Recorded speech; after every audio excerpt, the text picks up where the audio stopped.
Hello, Andrea. I see you in here, but I see that you're muted.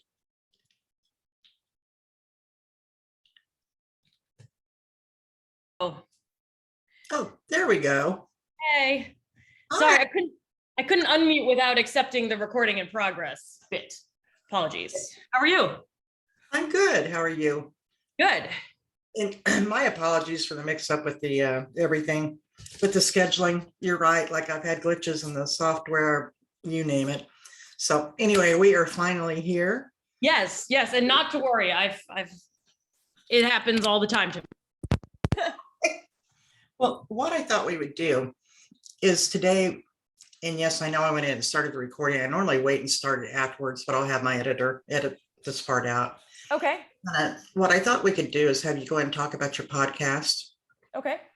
and really go deep into that so that I can have this for the podcast magazine. Okay. And in addition, though, we'll probably also use this interview for Wickedly Wise Women Entrepreneurs, if that's okay with you. That works great. Yeah. Is my sound okay? I can put a real microphone in place pretty quickly. Your sound is fine. Okay, cool. Yeah, that's great. It's efficient. I like it. Yeah. Yeah, I think maybe that'd be the best way. Yeah, perfect. And I do have a quick question for you. Are you a mother by chance? No. Okay. Because I don't think that I have to focus specifically on mothers for May for Okay. podcasters, but if I do, I'm just letting you know that might mean that this would come out in the June issue. Nah, got it. Yeah, no problem. I mean, I can talk about my mother, but I am not a mother. We can always do that. We can always throw that in there. Yeah. I don't mind doing that. Okay. Cool. Yeah, no, happy to talk about mothers in general, but I don't. I have two plants that are hanging in there. Which is insulting. That itself is insulting to say to mothers. So. No, actually, you've got two more than I do. So at least There we go. you can grow those. So. Yeah. Now, how do we pronounce? Is your name Andrea or Andrea? Because I'm Andrea. Yeah, it's Andrea, the boring way. I kind of wish it were Andrea, but I can't seem to pull it off. So it's Andrea. Okay. And how do we pronounce the last name again? Yes, the last name is a beast. It's Jones-Rooy. So as though there's only one O in the Roy. Okay. Yeah. Andrea Jones-Rooy. Yes. And majoring and everything. That's the one. Okay. Perfect. Okay, then I'm going to go ahead and get us started into it. Cool. So, welcome to Wickedly Wise Women Entrepreneurs, sponsored by barefootmarketer.com. My name is Constance Drew. I'm the host of the show. And this week's episode, I'm very happy to introduce Andrea Jones-Rooy, podcaster of Majoring in Everything.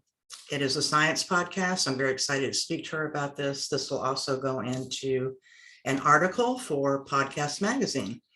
So without further ado, Andrea, I'm going to turn it over to you and ask if you could just kind of start telling us about who you are, how you got into science, and then how you got into the podcasting world. Sure. Well, first, thanks very much for having me, and hi to everyone who's listening. It's awesome to be here. My name's Andrea. I'll tell you about who I am. So I'm a professor of data science at New York University, where I also direct our undergrad program in data science. And I'm a circus performer and a stand-up comedian all over New York City and around the world when we can travel.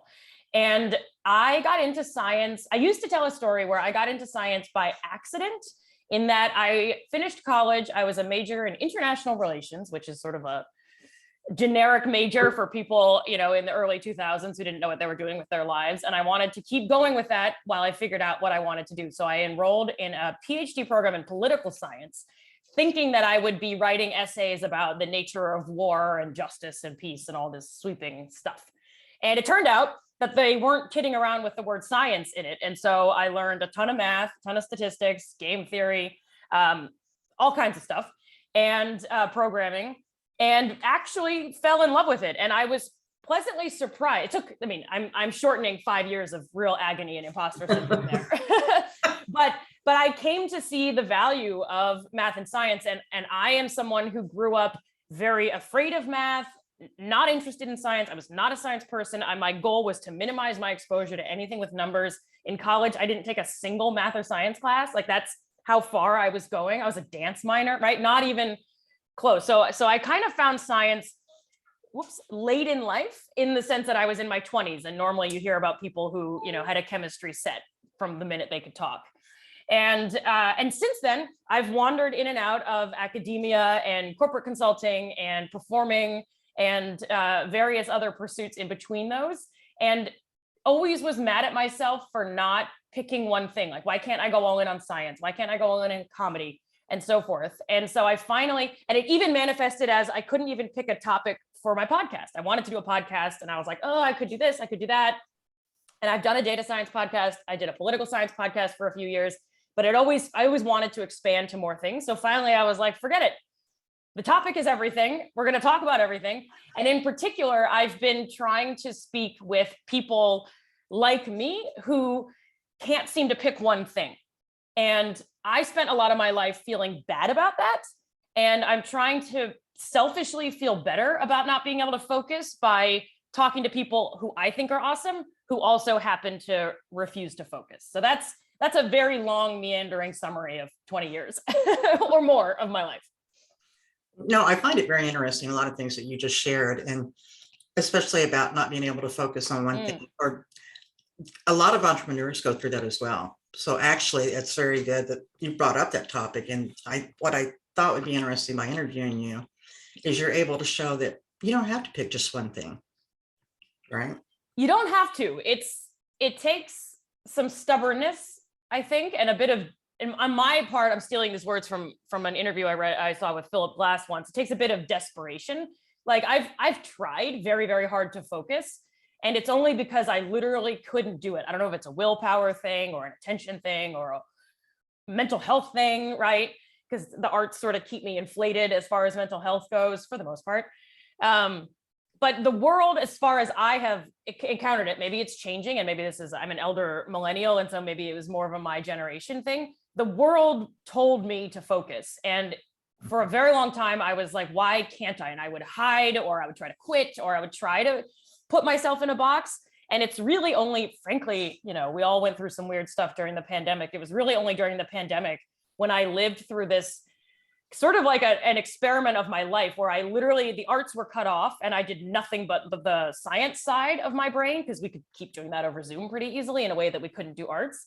And I was really, really miserable, that I started to say, well, what if it's okay that I don't focus, as opposed to apologize for it? So I'm actually curious, because my stereotypes about entrepreneurs, as you hear about the this, I don't know if Steve Jobs counts, but like the Steve Jobs of the world who are just passionate about this one thing, putting songs in a pocket and that sort of thing.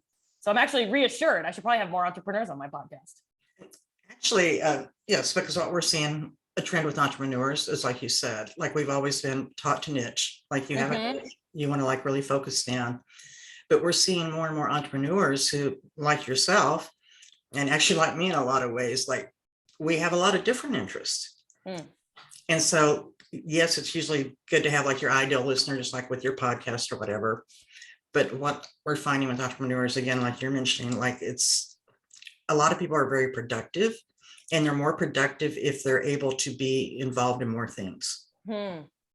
Interesting.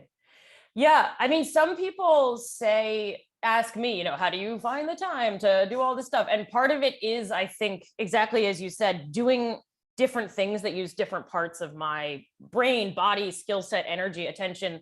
Actually, it's not as draining as if I were just sitting. I mean, we've all done it during the pandemic. You sit in front of Zoom and your computer for 12 hours. That feels very different from sitting in front of your computer for 5 hours and then going and, being part of like a community theater, and then going and playing music, and then doing something else. They actually sort of enrich and energize each other, as opposed to drain.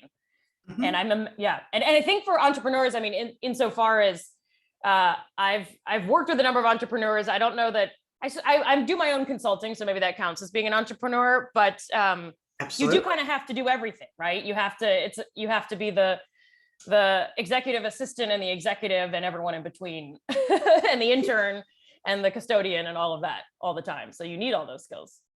Exactly. Yeah. Yes, you are an entrepreneur. If you're consulting, you're an entrepreneur. Yeah, and I'm definitely my own administrative assistant, which is a nightmare for my business. So, as a podcaster, I think you're an entrepreneur as well. I don't think people make that make that connection sometimes. Yeah. Yeah, that's a good point. I think some of it, again, is that I don't know if it's imposter syndrome, but it feels like, well, I can't be an entrepreneur unless I have a tech startup that's about to IPO. I imagine my definition is too narrow.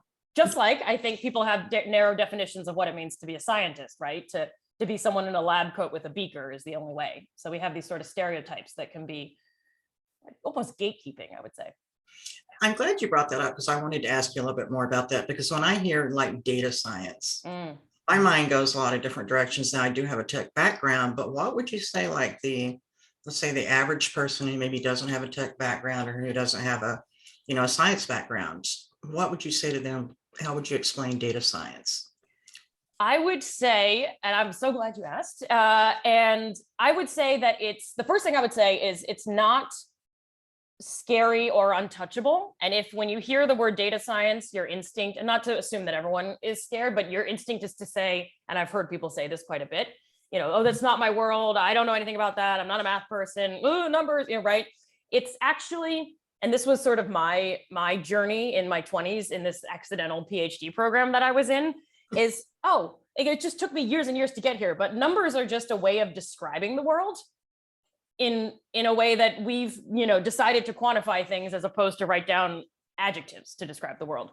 And once I kind of got my head around that, I was like, oh, it's just a little shorthand for something else. It became more approachable. And so data science, really, everyone has a different definition, which is part of the fun of doing data science, is it's so new and it's so interdisciplinary that it means different things to different people. For me, my definition is it's using data and science to better understand the world, which means using evidence, usually lots and lots and lots of evidence. We hear about big data, data lakes, and all of that kind of stuff. So it's lots of data. Doesn't have to be numeric. We can use text as data, and I spend a lot of time doing that as well. Using that information in a thoughtful, principled way to better understand, explain, predict the world. And you start to hear words like machine learning, artificial intelligence, deep learning, neural nets. All those words are techniques in service, in my mind, of using this evidence to better understand the world. Now, I come from a social science background, so I'm much more on the applied side of data science. I'm interested in how we use this data and these techniques to make life better for humans, for example, right? And which humans are we benefiting and serving and overlooking and all those sorts of things. A computer scientist would probably say it's about developing algorithms to extract information from data when we have more data than we know what to do with. And that's fine too, but that's less my corner. I tend to use those tools to do other things to help understand or predict what's going to happen. I don't know if that made sense. Actually, it makes a lot of sense. And I was thinking that I'm also a former teacher. And one thing that I've seen come into play a lot was like we had to collect a lot of data. So like data, you're seeing that more and more in different industries, I think, where like it's more data driven. Yes. More collection of data. But I think you hit something that, like, we were at the points, a lot of places where I was at, where we were collecting the data, but as far as really applying it, we weren't to that step. So you're collecting it and just kind of sending it into the void, or it's living in a spreadsheet, you don't know what to do with it? Is that what was going on? Yeah. I mean, and I think what it was, like, it was phases of rollout with things. But I think that's what really kind of opened my eyes. Like you're saying, everything really does involve data, no matter what we do. Yeah. And there's one of the big soapboxes that I like to get on and shout about is that we have this idea that, so I'll try to keep it brief, but we have this idea that data equals capital T truth, that it's this perfect representation of the world. And really it's not. It can be close to accurate, but data, there's facts in the world, and data is just the pieces of information that we've bothered to collect and write down. So I'm curious, for example, when you're teaching, what the data is that you collect, because there's infinite dimensions to your students, to your classroom environment, to the curriculum, to learning outcomes. There's all these things you could possibly measure when it comes to measuring teaching and effectiveness and learning and all of that. But the things that make their way to data are only a teeny tiny fraction of that. And one of the things that I'm always telling my students, my clients, and rambling about on my own podcast is that it's a very subjective decision what we decide to measure in the first place. So we have this idea that like we need more data and data will cure us, but data is, the existence of data is information about what we think is important. I don't know if that is too like, No. should I get my wind chimes out? It gets a little bit existential quickly. No, that makes sense, actually. Yeah. Yeah, I mean, I was just coming this morning. I'm doing a consulting project with a company, and their offices are in Midtown, so it's in person for the first time in ages. So it's interesting to go to an office and all that good stuff. But it's a bunch of work on their engagement survey, and everyone's freaking out because their engagement survey. And if you've ever worked in an office, you know that you do these engagement surveys every year or twice a year that say, how much do you enjoy working at the company? Would you recommend the company to another place? And they just got through a survey and the numbers were lower than they wanted them to be. So my job is to come in and figure out why they're low. And it turns out my working hypothesis, I'm not totally done with the project, but my working hypothesis is they're not actually measuring engagement. They're measuring something else. So there's all this data and you think you're picking up engagement, but you're actually picking up, I think, how hard it is to work there, but that doesn't mean that you're not engaged, if that makes sense. So it's like the data itself does not always mean what we think it means. I think you bring up a very valid point, though. You need to know what you're measuring for. Exactly. And what are you going to do with that information? That's another place where people tend to get lost. I'd also like to ask you, you've kind of like, this has been a really interesting interview. Not that I didn't think it would be, but it's like making me think a lot more, outside of the boxes too. But can you tell us a little bit about, you as a person and maybe a personal challenge you've gone through to get to where you are now, or maybe a challenge you would have gone through while you were like the 5 years of growing, which I'm sure it was, college work.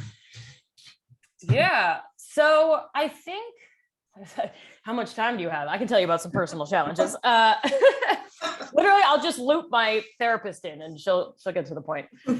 I would say that low self-esteem has been a really big problem for me. And I feel like that's not always, I'm going to flatter myself, sort of. I feel like that's not always obvious because I like performing. I feel comfortable speaking in front of groups and, teaching in front of large groups, all that stuff. Like it doesn't manifest as like social anxiety so much as it manifests as constantly feeling like I'm dumb, I'm wrong, I'm missing something obvious, everyone else is smarter than me. And I don't know how much of that is that, being so intimidated when I got to grad school and everyone was just like speaking in numbers and it was just, doing math, in multi-dimensions in their heads. And I was like, wait, what's a derivative? Oh God, I don't remember, right? I did it in the 90s. I don't know.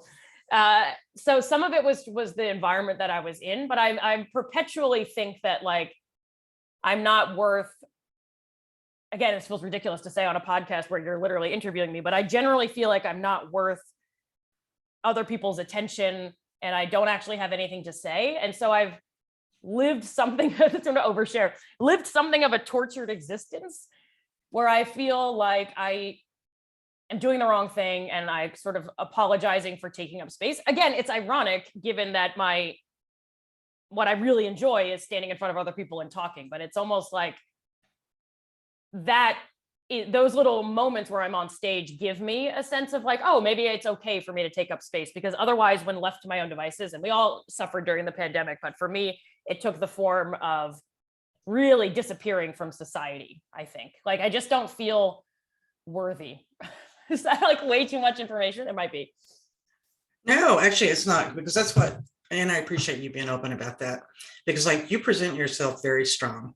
Like, believe me, that one kind of caught me off guard. Really? Oh, wow. Yeah. Okay. Yeah. Caught me off guard quite a bit. I'm usually pretty intuitive on those things. So you've obviously learned how to compensate.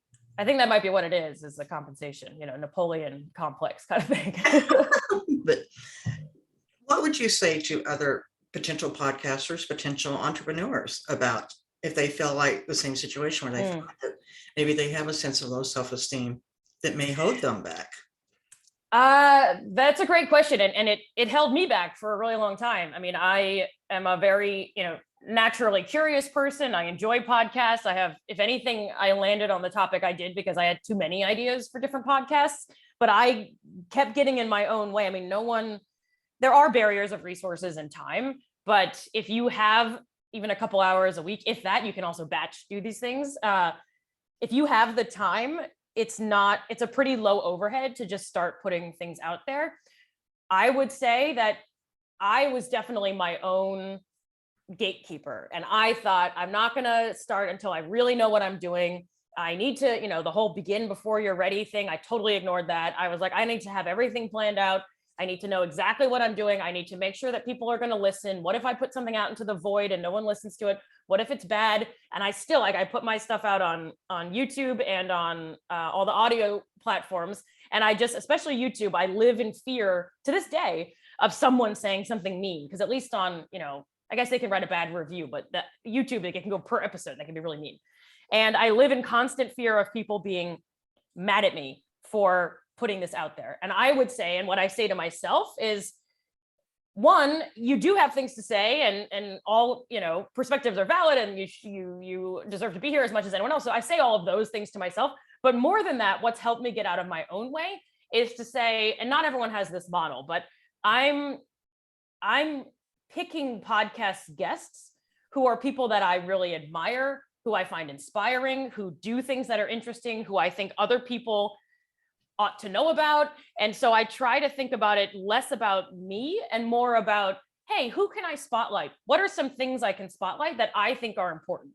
And getting away from my own ego and being like, am I bad? Am I good at this? Should I know? Am I smart? Right? Am I doing it right? I've tried to say, well, at minimum, and this is something my father's a documentary filmmaker, and he once told me that the meaning of life was to shine a light on something important. And I kind of steal that, where I say, where could I put a light? I'll be there because I like to be part of it, but where could I put a light that other people might benefit from seeing as well? And that, taking the spotlight off myself, actually weirdly helped. That's actually a really good idea. I mean, yeah, thank you. I'll thank my dad. Yeah. No, that was well presented. And you have me thinking a lot. So normally I'm more responsive. I'm like not being the greatest host today. No, I like it. Yeah. I would like for us to go a little bit deeper into your podcast. If you can tell us more about the podcast, maybe highlight an episode that was a favorite of yours per se. Sure. So I started the podcast with the idea that I was going to talk to people who, I said this earlier, and I mean this lovingly. I said this to someone else who asked me to describe it. So I've only just come to this description, but basically it's people who I know of or know about who I think are awesome, but who on paper, if you look at their career path or you look at their interests or you look at their social media presence, look like they don't know what they're doing, right? So it's people who are all over the place and really, have seriously invested time in industries or activities or types of pursuits that seemingly have nothing in common with one another. And my initial impetus for the podcast, I think I hinted at this before, was I was so sick of feeling bad about myself for not being able to focus that I was like, well, why don't I find other people who are awesome and see what they're up to and how they deal with the fact that they haven't focused. And so it's been very cool. There's some selection bias because I'm picking people that I know of or who are recommended to me by people that I know. For now, if anyone's listening and thinks they meet this category, please get in touch. So basically it's, do you do a number of things that are seemingly unrelated? Come on my show. And what we do generally is we talk a little bit about how kind of the origin story. How do you end up being the first episode we did was with someone named Brian Wecht, who was a theoretical physicist and is now a, globally touring comedy rock star musician. And how do you go from one to the other? So some of it's origin story, and one common theme between all of my guests is that they always knew that they had multiple lives in them. It was never a surprise, right? They've always enjoyed this other creative thing. This person, Brian Wecht, was always a musician, was always drawn to comedy. And so it's never a surprise later in life when all these things blossom in the orders that they do. The second piece is I say, we talk about, well, what's it like being somebody with multiple interests today, when you were growing up, as you were going through all of this? And another common theme, not universal, but a common theme is very similar to what I described, which is you feel some, I don't know that shame is the right word, but you feel less than, like, what's wrong with me? Why can't I focus? And many of them actively quit, usually the art side of things. It tends to be people who do something more technical, arty, more technical sciencey and more arty creativity, but not exclusively. And it sounds like, Constance, you have that duality as well. And it's almost always the case that guests at some point were like, I'm putting down my guitar, I'm quitting painting, I'm stopping with this nonsense so I can be a real adult. And then it never sticks and they wander back. And so then the third piece is we really explore what is it about these different pursuits that you love. So you asked about a specific example, one that's both top of mind for me because I'm editing it right now, it's about to come out, and because it was just a really moving interview, is with someone named Paula Croxon, who is a neuroscientist and came up through neuroscience, worked in a variety of very impressive, prestigious labs, and is also a storyteller. So she's the co-executive producer of a podcast called Story Collider, which is real stories about science. And so I brought her on to say, talk to me about how you went from, very, very serious laboratory neuroscience to wandering around open mics and telling stories and inviting other people to tell stories and using stories to get people excited about science.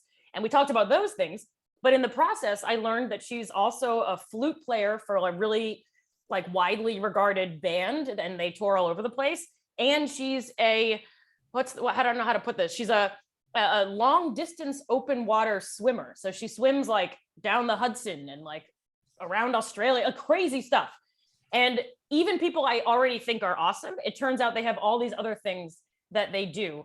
And and so I really enjoy saying, okay. And so I had this conversation with Paula, where what is it about swimming in the ocean by yourself that's so meaningful? What is it about neuroscience that's so fascinating? What is it about playing the flute? Why would you play? And so I get to the majoring in everything piece is both the people I'm talking to major in everything, but also by listening, you kind of get a snippet for at least one perspective on why someone loves the field that they're in. So another highlight, I'm talking a lot. One other highlight was I do trapeze and I do contortion in circus arts. And so I had my contortion coach come on, and he was the opposite. He grew up going into art and design and architecture and sort of more engineering sides of things. And he was applying to a PhD program in Japanese design when he stumbled across a contortionist, and in his 20s left academia and went full-time into contortion.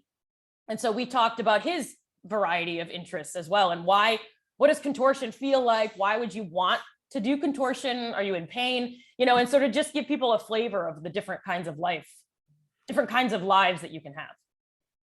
I love it. I mean, I absolutely love it. I really do. I think that. Oh, thanks. What I really like and love about it is, like you said, you're bringing a lot more because science, let's admit it, to the average person could be very dry sometimes. Yes. And I think what you're bringing to it, though, like you said, you're bringing more than and I don't mean just science, no disrespect there, but you're bringing more into it. I think that could be more relatable by more people. That means a lot to me. Thank you for saying that. I'm glad that appears or is evident, because that's another piece of this, is that I feel, going back to what you asked, how did I get into science? I feel very lucky that I stumbled into science I didn't really know what I was doing. And had I not totally misunderstood the field I was enrolling in, I would in no way be living in a life that touches the science world in the slightest. Because I think the way that we talk about science in the world, it just, if I'm not in the lab coat with the beaker and all that stuff that we talked about before, I can't touch it. And so I feel very lucky that I had and have a front row view on science. And one of the things that I think a lot of my friends who are outside of science don't get to see is that it's just people hopefully doing their best, right? And it's led by ideas and making a guess and things not working out. And I think a lot of the coverage of science in the media and even in science communication, I have utmost respect for, but we tend to talk about exciting results from studies, which is fine. But I think we should also talk about the muddy process by which we get to those results and how tentative and uncertain and all of that is. And so I am glad that you see our I don't know, that it resonates, that I'm trying to kind of bring people into the world of science and see that it's much more about humans thinking stuff is cool than it is about memorizing, facts about blue whales or whatever, which is what I thought it was. Well, I know. Nothing against blue whales. Some of my best friends are blue whales. Yeah. Yeah. What are your 3 favorite podcasts that you listen to? Ooh, very good question. So I'm a little bit extremely biased because these are podcasts that are on my radar because either friends are doing them or I just like admire them. But 3. So okay, so one is a political podcast called The Political Orphanage that my friend Andrew Heaton does, and he's a policy former Capitol Hill's Congress staffer person / comedian who brings on really thoughtful, usually people, I'm biased because it's political science, so I've been on the podcast a few times, but he brings on people from the left and from the right and tries to actually make sense of the world in a way that isn't hyper partisan. And he and I disagree politically, but he's one of the few people that I can have a conversation with and we can understand where the other side is coming from. So it's a popular podcast. We're actually part of the same podcast network called the World's Smartest Podcast Network. But I'm a huge fan because I wish all of the news took his approach, which is like, can we get the other side to understand where the other side is coming from? And that almost feels painful to say because I'm very entrenched in my views, but he like has opened a space. So I really like that one. There's another podcast that I really admire that I've also been on a few times called The Skeptic's Guide to the Universe, which is a huge podcast that is all about how to train all of us to think like scientists and to use skeptical thinking. And the host is someone who is a practicing medical doctor, and he'll come on and they did a lot of great work during the pandemic, for example, to demystify a lot of the stuff going on as we were all debating the various public health interventions and things like that. And let's see, my third one, how do I narrow it down? I would say, I think I'll root for the home team again. My other partner podcast is a podcast called Lost in America, and it's run by Turner Sparks and Michael Ira Kaplan. And it is, how do they call it? They call it something like The Economist, but like more fun, something like that. So basically, what are they? They're comedians. And my friend Turner used to run a comedy club in China. We met doing stand-up comedy out there. And he has a huge network of comedians all over the world. And so he, when there are major events going on in different parts of the world, he will have a long interview with a comedian who is from there, living there, talking about what it's like to be there. Of course, it's just one person's view, but they've done some incredible work, for example, around the whole mess going on in Ukraine, and interviewed a number of people who are both in Ukraine, in neighboring countries, in Russia, and getting a on the ground view from a person. Comedians tend to be quite charismatic, and they tend to be very candid. And so it's a really interesting way to hear the human side behind various conflicts in the news. So they've done, Venezuela, Ecuador, Colombia, like pick a country where something's been going on, Canada during the news from a month or two ago. And they're really humanizing for events that we would read in the news and just be like, oh, these are depressing statistics. Very good. Yeah. Well, Yeah, some strong biases in my listening, I have to say, but that's where I live. Yeah. Well, I really appreciate your time today. Sure, of course. I would like to ask before we wrap this up, though, are you appearing anywhere, any place, anywhere, anytime soon? I believe that you did something recently.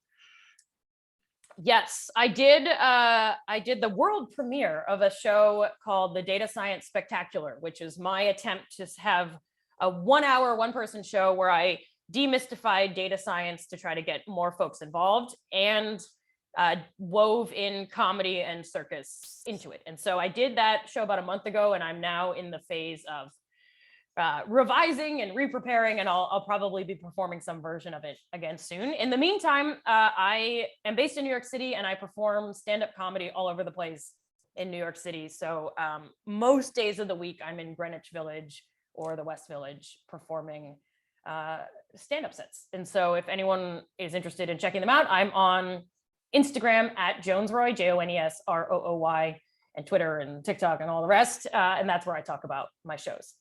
Okay. Wait, yes, I'm a former New Yorker myself, so yeah. You get it. Yes. Maybe, Where are you now? Phoenix. Oh, nice. How's Phoenix? Phoenix is hot. I bet. Phoenix is nice, but it's just very different. Yeah. I spent a week in Surprise, right outside of Phoenix, which is, I think it's a funny name, Surprise, with my ex-boyfriend's family, which was interesting. Years and years and years ago. So I mostly just remember driving around and being hot. So there's a lot of that. I mean, there's a lot of nice places out here too, water and yes, desert and trees and mountains. Yeah. I think it's a city. Yeah. Yes. Kinda We hard. went over to like Tempe. That was nice. When we drove, I mean, the region is beautiful too. So it was overall it was very nice, but hanging out with your ex-boyfriend's parents is its own thing. Well, Andrea, I want to thank you very much for being on the show with us today. My pleasure. Thanks for having me. You have been listening to Wickedly Wise Women Entrepreneurs. This is Constance, your host, sponsored by barefootmarketer.com. And as always, be blessed in your success.